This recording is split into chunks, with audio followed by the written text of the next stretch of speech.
अच्छा, आज हमारा टॉपिक है यूनिट नंबर 1, एक्सरसाइज नंबर 1.4, और class 10th math, question number 6। हमारा मकसद ये है कि आप लोगों को तरीक़ाकार समझा दूँ। तरीक़ाकार का फ़ायदा यही है कि इस तरह के सवालात अगले क्लासेस में आ जाते हैं, फर्स्ट ईयर में, सेकंड ईयर के मैथमेटिक्स में, इससे आगे किसी और पीरियड में।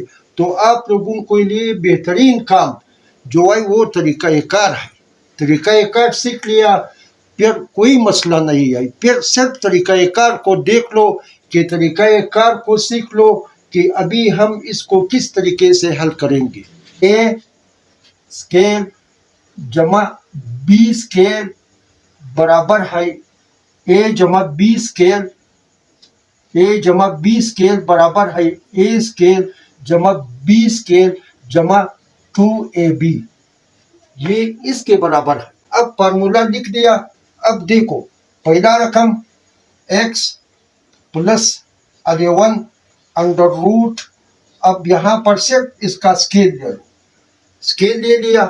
फिर plus x plus 3 under root, इसका स्केल ले लो, स्केल ले लिया। पहली रकम का मरबा जमा दूसरी रकम का मरबा। अब देखो, जब स्केल ले लिया, इसका स्केल ले लिया, इसका स्केल ले लिया, अब हमने तीसरे रकम के मुताबिक आना है। इधर हम लिख देते हैं जमा 2, पहला रकम ज़रबे दूसरा रकम, पहला रकम ज़रबे दूसरा रकम। तो पहला रकम x प्लस 11, उसके बाद x ज़रबे x प्लस 3, ये दूसरा रकम है।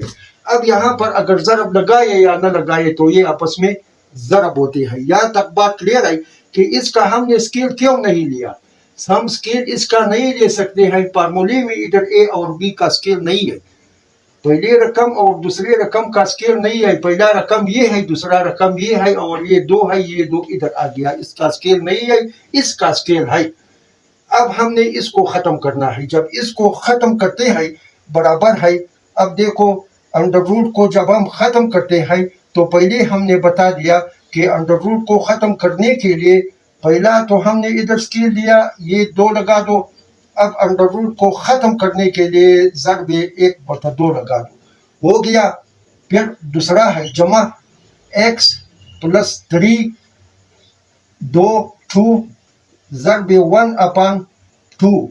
1/2 कहाँ से आ गया? इसको ख़त्म किया, इस अलामत को हमने ख़त्म किया। इसको ख़त्म करने का तरीका ये है कि इधर 1/2 लगा दो, उसके बाद है जमा 2। अच्छा, ज़रबे, अब इनको एक भी ब्रैकेट में लाते हैं, x जमा 11, उसके बाद है जब ज़रब होते हैं तो सही है कि इधर ब्रैकेट लगा दो, x जमा 3। ये ब्रैकेट का मकसद भी यही है कि अगर 2 ब्रैकेटों के दरमियान अलामत न हो, उसके आंसर एक दूसरे से ज़रब होते हैं। ये हो गया। अब हम मजीद चलते हैं। देखो, यहाँ 2 से कट किया, हमारे पास रह गया x प्लस 11, फिर जमा x प्लस 3, 2 से कट गया। अब उसके बाद आई प्लस 2, उसके बाद आई अच्छा x प्लस 11 और x प्लस 3, ये हो गया। यहाँ तक तो बात क्लियर है। अब पहले हमने बता दिया कि बराबर है x प्लस 18। देखो, x प्लस 18 हमने इधर नहीं लिखा तो ये भी लाजमी है, क्योंकि बाद में हमने लिख दिया। बाद में लिखते हो या पहले से लिखते हो, फर्क नहीं पड़ेगा। x प्लस 18, इसका भी स्केल ले लो, क्योंकि जब हमने इसका स्केल ले लिया तो इसका भी स्केल ले लो। उसके बाद है बराबर है, जब ये ख़त्म करते हो तो x प्लस 18 चौथी ब्रैकेट, जब स्केल ले लिया तो अंडर रूट को ख़त्म करने के लिए 1/2 लगा दो, ये और ये कैंसिल हो गए। अब बराबर है x प्लस 18, ये हमारे पास रह गया। अच्छा, अब देखो, यहाँ पर कोई मसला तो नहीं है, अगर है तो हमें कमेंट करें, मैं वही हल करा देता हूँ। लेकिन हम स्टेप बाय स्टेप चलते हैं। अब हमने क्या करना है, आसान तरीका ये है, देखो x और x, ये भी x है ये भी x है, दोनों हम के समरक में है, तो ये दोनों आपस में जमा होते हैं तो आएगा 2x। उसके बाद ये प्लस 11 है ये प्लस 3 है, ये भी जमा होते हैं आपस में। जब इसको जमा करते हैं 11 और 3 को जब जमा करते हैं तो ये आएगा जमा 14 हो गया। अब यहाँ पर जमा 2 इससे जमा नहीं होती है, अगर होती है तो फिर हमने 2 और इस अंडर रूट के अंदर रकमों के दरमियान अलामत नहीं है, ये इससे ज़रब होती है। अच्छा, अब हमने क्या करना है कि भाई अंडर रूट के अंदर हमने इनको ज़रब देना है, x को x से ज़रब दे दो x स्क्वायर जमा x को 3 से ज़रब दे दो 3x जमा 11 को x से ज़रब दे दो 11x और जमा 11 को 3 से ज़रब दे दो 11 दिया 33 हो गया। अब हमने is equal to x plus 18 ये आ गया। यहाँ तक बात क्लियर आई। अब हमने क्या करना है, आसानी के लिए इन दोनों को 2x जमा 14 को उस तरफ ले आना है, क्योंकि उधर हम के समरक में है, 2x इधर है x इधर है, ये इससे हम के समरकम है। उसके बाद जमा 14 हिंसा है 18 हिंसा है, ये दोनों हम के समरक में है, तो इसको उस तरफ ले जाएंगे तो इधर जब बचेगा हमारे पास बराबर है 2 हो गया। अब अंडर रूट में x स्केल आई, देखो इधर कोई x स्केल नहीं है, इधर ये x स्केल लगा दो जमा 3x जमा 11x तो हो गया जमा 14x ये आ गया। अब जमा 33 ये हो गया बराबर है x जमा 18 ये आ गया। अब इसको उस तरफ ले जाएंगे आसानी के लिए, जमा 2x है तो इधर आएगा मनफी 2x ये हो गया, फिर जमा 14 है इधर आएगा मनफी 14। यहाँ तक बात क्लियर हो गया। अब हम मजीद चलते हैं कि इसको अभी हम 2x square plus 14x plus 33 is equal to, अब x स्केल ये नहीं ये x है ये माइनस 2x है, तो ये इसके अददी सर कोऑपरेशन मनफी हो जाते हैं, तो जब एक को 2 से मनफी करते हैं तो हमारे पास बचेगा मनफी 1x। अब मनफी 1x नहीं लिखना है, सिर्फ मनफी x लिखो, मनफी x हो गया। अब ये प्लस 18 है ये माइनस 14 है, तो 18 और 14 माइनस होते हैं, क्योंकि ये एक प्लस है एक माइनस है, तो जब माइनस होते हैं तो 18 से 14 को माइनस करा दो तो प्लस 4 बन गया प्लस 4। यहाँ तक बात क्लियर है।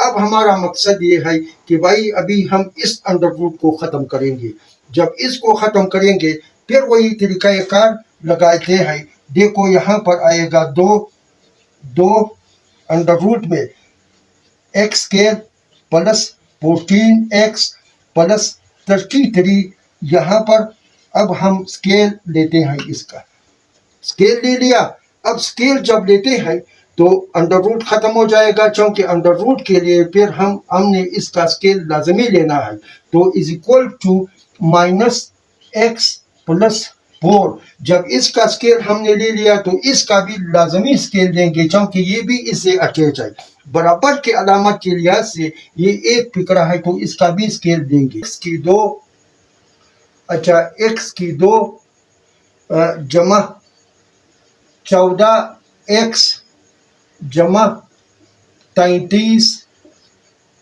की स्केल ज़रबे 1/2। अब 2 और 2 आपस में कैंसल हो गए। उसके बाद रह गया ये 2, ये 4x से भी ज़रब होगा 14 से भी 33 से भी, तो लिहाजा अब इज इक्वल टू 4 को 4x की 2 से ज़रब दे दो, 4x की 2 जमा 4 को 4 से ज़रब दे दो तो 56x आ गया, जमा 4 को 33 से ज़रब दे दो तो 4 तिया 12 और 132 आ गया इज इक्वल टू। यहाँ तक बात क्लियर है। अब माइनस x को माइनस x से ज़रब देते हैं तो ये आएगा प्लस x की स्केल। अब माइनस x को माइनस 4 से ज़रब देते हैं तो ये आएगा माइनस 4x, फिर ये x दोनों से ज़रब हो गया उसके बाद जमा 4 को माइनस एक्स से ज़रब देते हैं, माइनस 4x आ गया। जमा को जमा से ज़रब देते हैं, जमा आ गया। 4 को 4 से ज़रब देते हैं, 16 आ गया। अब हमने इसको इसमें जो हम किस्म रकमे है उसके अलामात को देखना है कि अलामात के लिहाज से उसको या तो जमा करना है या मनफी करना है। अब 4x square plus 56x plus 132 is equal to x square minus 4 और माइनस 4x, ये दोनों हम किस्म रकमे है तो ये आएगा माइनस 8x प्लस 16, ये हो गया। अब हमने मसावत को मियारी सूरत में लाना है। मियारी सूरत का हमने आपको खाका बता दिया है, तो इधर हम लिखते हैं कि हम जानते हैं कि a x square plus b x plus c is equal to 0, ये है। अब हमने इसको इस शक्ल में लाना है, फिर x की कीमत निकालते हैं। इस शक्ल में लाने के लिए 4x की 2, अब इधर x की 2 है, इस मसावत के दाएं तरफ x की 2 मौजूद है, प्लस है, तो इधर आएगा ये माइनस x की 2। उसके बाद है जमा 56x। अब इधर देखो माइनस 8x मौजूद है, इससे हम किस्म रकम है तो इसको इस तरफ लाएंगे तो जमा 8x बन गया। उसके बाद है जमा 132 माइनस 16 इज इक्वल टू 0। अब हमने मसावत को मियारी सूरत के मुताबिक लाना है। खाका ये है, तो 4 को 4x की 2 से मनफी x को मनफी करा दो, 3x की 2 और 56 और जमा 8x, तो ये कितना बनेगा 64 जमा 64x हो गया। उसके बाद जमा 132 मनफी 16, तो ये 32 में से 16 को मनफी करा दो तो जमा 116 इज इक्वल टू 0, ये आ गया। अब हमने क्या करना है, इसमें से अभी हम x की कीमत निकालते हैं, तो ये मियारी सूरत में आ गया। अब ये जब ये मियारी सूरत में आ गया, अब हम इस पर देखते हैं कि तज्ज़ी वाला तरीका अगर इस्तेमाल होगा वही करा देते हैं, अगर वो फेल हो गया तो उसके बाद फिर क्वाड्रेटिक फार्मूला इस्तेमाल करेंगे। तो लिहाजा अब अगर हम क्वाड्रेटिक फार्मूला इस्तेमाल करा देते हैं तो हम फार्मूला लिखते हैं x is equal to minus b plus minus b square minus 4ac upon 2a। यहाँ तक बात क्लियर है। अब मैं इस साइड पर लिख दूंगा, आप लोग बेशक इसको पीछे लिखो, बात क्लियर है। अब हमने फार्मूले में कीमतें पुटअप करना है। कीमतें के मुताबिक हमने पहले बता दिया कि कीमतें जब इधर निकालते हो या फार्मूले के नीचे निकालते हो कोई फर्क नहीं पड़ेगा।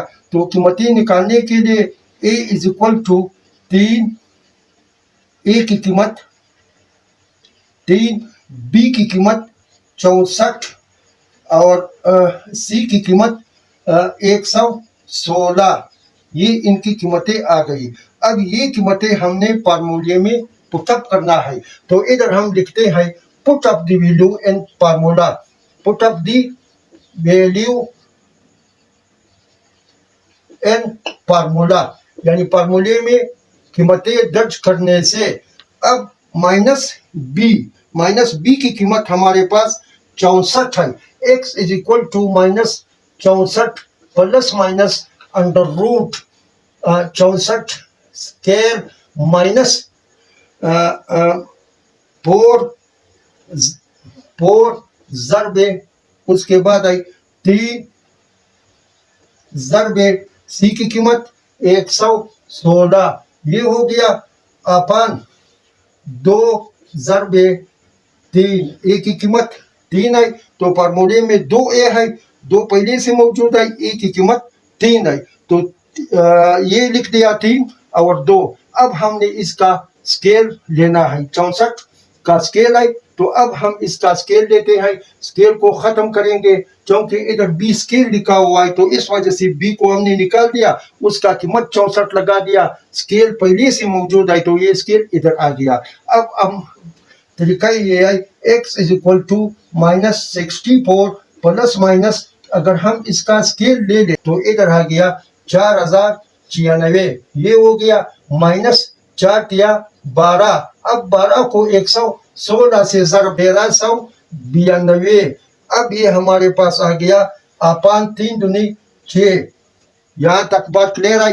अब हमने 4096 से 1392 को माइनस करना है। जब x is equal to -64 plus minus under root 2704 upon 6 ये आ गया। अब हम इसका जज़र लेते हैं।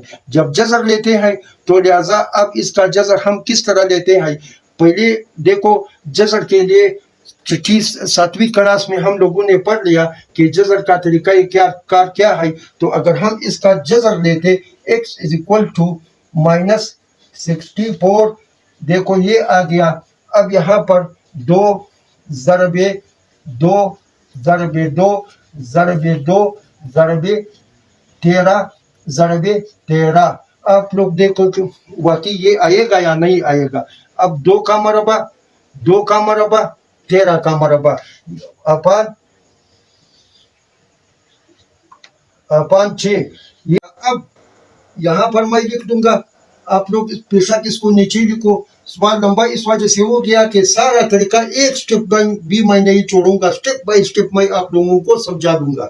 x is equal to -64 plus minus, अब यहाँ अंडर रूट, देखो इसका हम मरबा लेते हैं, यानी 2 का 2 ज़रबे, फिर 2 का मरबा, फिर ज़रबे 13 का मरबा, चूंकि जोड़े जोड़े है, जोड़े हमने बना दिए तो 13 बचे हुआ 2 6। इसका तरीकाकार यही है। अब हम इस अंडर रूट को खत्म करा देते हैं। जब खत्म करा देते हैं तो x is equal to -64 plus minus, तो जब पहले हमने बता दिया कि जब अंडर रूट को खत्म करते हो तो उसकी कीमत 1/2 है। ये 2 पहले से इधर हमने जोड़े लिए मौजूद है, तो अंडर रूट को खत्म करा दो, ज़रबे 1/2 ज़रबे 2, अंडर रूट को खत्म करा दो, ज़रबे 1/2 ज़रबे 13 की 2 ज़रबे 1/2। अब ये आ गया हमारे पास 6 एकम 6, वही 6 है। तो इसको कैंसिल करा दो, इसको कैंसिल करा दो, ये कैंसिल हो गए, बकाया क्या रह गए 2 ज़रबे 2 ज़रबे 13। तो x is equal to -64 plus minus, अच्छा आ गया 2 ज़रबे 2 ज़रबे 13 बटा 6। इसको अभी ज़रब दे दो तो x बराबर है -64 प्लस माइनस 2 दूनी 4, 4 तिया 12 और 4 एकम 4 और 1 5, 52 आ गया, बचे हुआ 6 ये आ गया। अब हम सबसे पहले प्लस लेते हैं। देखो इधर प्लस माइनस लिखा हुआ है, तो प्लस माइनस यहाँ तक आ गया। अब ये चीज याद रखो कि भाई फार्मूले में ये अलामत, ये नीचे वाला ये यहाँ तक आया हुआ है। जब यहाँ तक आया हुआ है तो ये भी इसमें शुमार होगा, यानी इसका अभी ये सब एक जुमला बन गया। इसका जो इजाफी अकल नहीं निकलता है, इसका मुखरज नहीं है, क्योंकि ये अलामत यहाँ तक आ गया। जब आ गया तो इसका मुखरज बिल्कुल नहीं है, वो जो इजाफी अकल वाला तरीका इस्तेमाल नहीं हो। 64 एक माइनस है एक प्लस है, तो ये माइनस हो गए। 64 में से 52 को माइनस करा दो। जब 64 से 52 को माइनस करा देते हैं तो 4 में से 2 को निकालो, 2 आ गया। 6 में से 5 को निकालो, 1 आ गया। अब यहाँ पर माइनस की रकम बड़ी है तो -12 बटे हुआ 6। अब x इज इक्वल टू -12 को 6 से तकसीम करा दो, -2 आ गया। अब हम मसावात में पड़ताल के लिए, चेकिंग के लिए मसलन कि वाकई मेरा जवाब सही है या गलत है, पड़ताल लिख देंगे कि मसावात में x की कीमत, मसावात में x की कीमत -2 दर्ज करने से, मसावात में x की कीमत -2 दर्ज करने से अब हम x को यहाँ से हटा लेते हैं।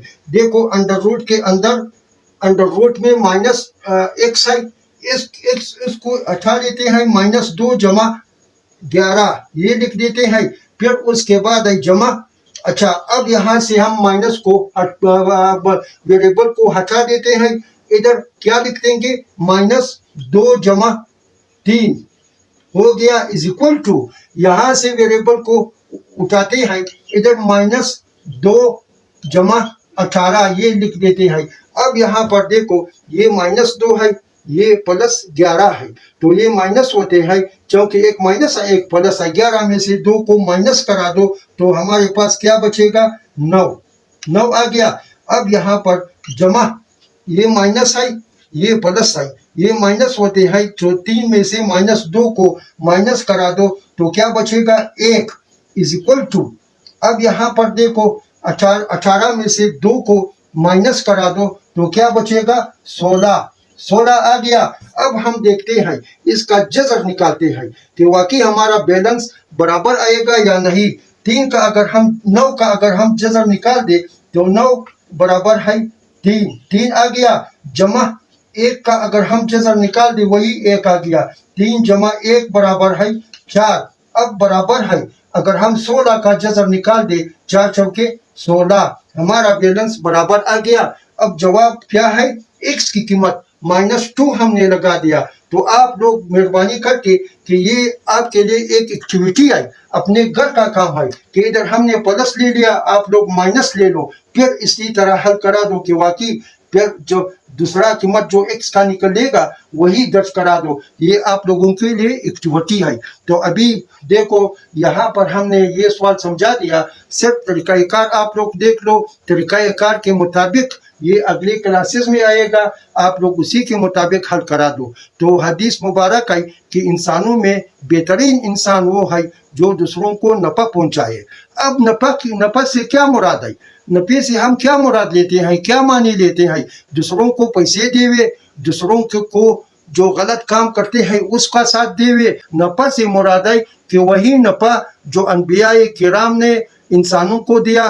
वो नफ़ा कौन सा नफ़ा है, यानी दूसरे भाइयों को इल्म पहुंचा दो, दूसरे भाइयों को सीधा रास्ता दिखा दो, दूसरे भाइयों को कामयाबी का रास्ता दिखा दो, दूसरे भाइयों को सीधे रास्ते पर लाओ, तो ये इसको नफ़ा कहते हैं।